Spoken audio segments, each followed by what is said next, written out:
That was about brainwashing. How do you brainwash?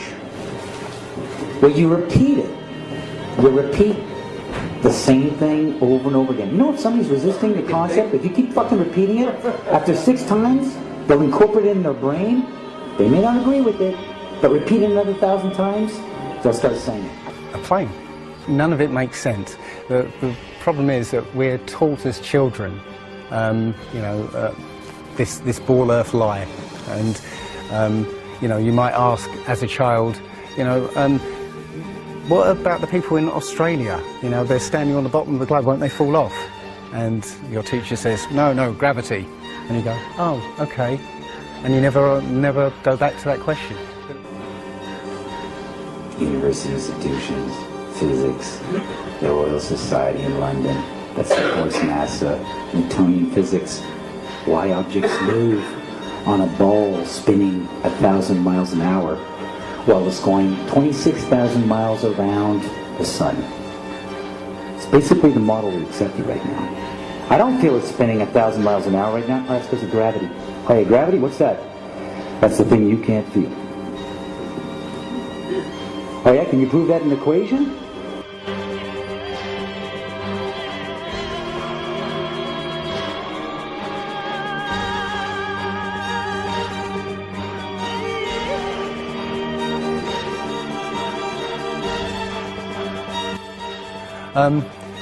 The other thing that's about the spinning Earth is looking at the stars.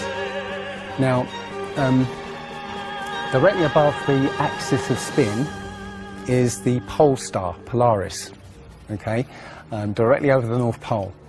And we're told that the reason that all the stars spin around the North Star is because the Earth is spinning at 1,000 miles an hour. Okay, seems to make sense because if you put a long exposure camera pointing at the North Star, you'll see the stars will make perfect circles around, perfect star trails. The only problem is the Earth is also orbiting the Sun at 67,000 miles an hour. Okay, the Sun is moving, dragging the Earth and all the planets up that way or that way at 600,000 miles an hour. So why do we see perfect circles? Because that's the slowest speed, that's slowest motion in that mix, and yet the Earth is moving 67 times faster that way and 600 times faster that way. So you should see the stars do all sorts of strange motions, but you don't. You only see them make these perfect circles. That tells me that it's the stars that are moving, not the Earth. It's an official NASA photo of the first Apollo 11 lunar module landing on the moon. I mean, it's right there. This is the proof, man. It's the picture's right there. It's landing on the moon. But the only problem I have with this picture is that it's taken from the moon. I don't know what the big deal was with being the first guy on the moon. It seems the camera crew was already there. The fucking tripod. Camera A, B, C. Back in the 60s, I mean, I know people who believe they saw the landing on the moon because they heard it on the radio. There is so much to this. As I said, if you start looking and asking questions about the very basic things, you'll find that the answers you were given as a child just do not make sense. So the idea there is that it must be a globe because the sun. If the sun's here, then it's got to be dark on the other side. Well, the thing about the sun is that we're told it's 93 million miles away. It's not. It's actually something around 3,000 miles away and about 34 miles across. That might sound really crazy, but if you look at look out on a day that's got broken cloud, you'll see that the sun rays will come out at an angle. Most people have seen this. The rays come down at angles. If the sun was 93 million miles away, then all the light will be coming parallel.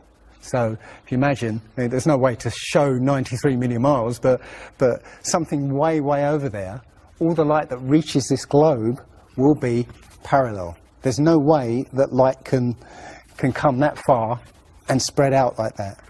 Now, if you follow those light rays, you'll see exactly where the sun is. And as I said, it works out to be about 3,100 miles.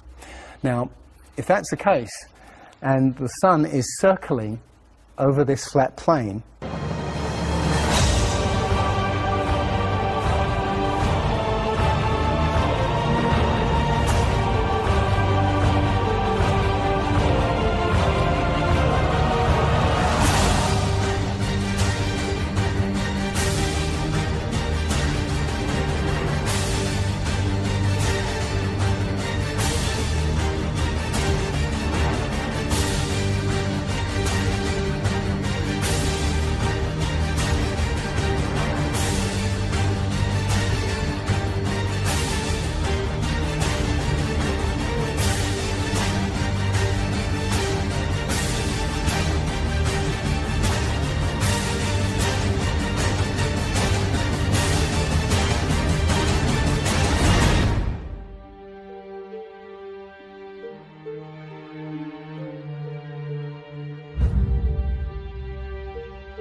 For me, I've been an atheist for 40 years.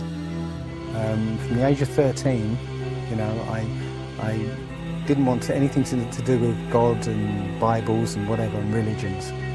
And now I know for a fact there is a creator. I've seen his fingerprint, you know, not just with the flat earth. Everything I've done in the last 5 or 10 years has led me to see that there is a creator now. And there's a great many people out there who have had exactly the same revelation as I have. And it is. I'm now following the commandments and trying to be the best human being that I can be, because I think it was a guy called Kent Hovind who said there are only two possibilities. Either there is a God or there isn't. And both of them are terrifying. Yeah. If there isn't a God, then nobody's in control. We're hurtling through space, and there's no plan, and there's no nothing, and you know, that's terrifying. If there is a God, then we'd better find out who he is and what he wants and do exactly what he says. And it turns out that he gave us very specific instructions on how to live.